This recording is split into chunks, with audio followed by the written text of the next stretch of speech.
শুনাচোন গৰম কেনেকুৱা পৰিছে বহুত বেছি গৰম পৰিছে দেই শুনা না হেৰি ভূপেন হাজৰিকা গীত এটা গোৱা না ইমান গৰম শুনো গোৱা না প্লিজ বিমূৰ তমূৰ নিশাতি যেন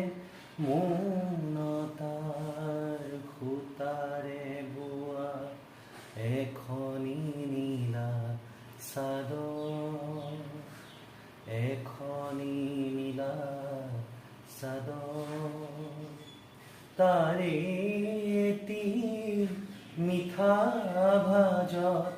নিশ্বাসৰে আৰু জিয়া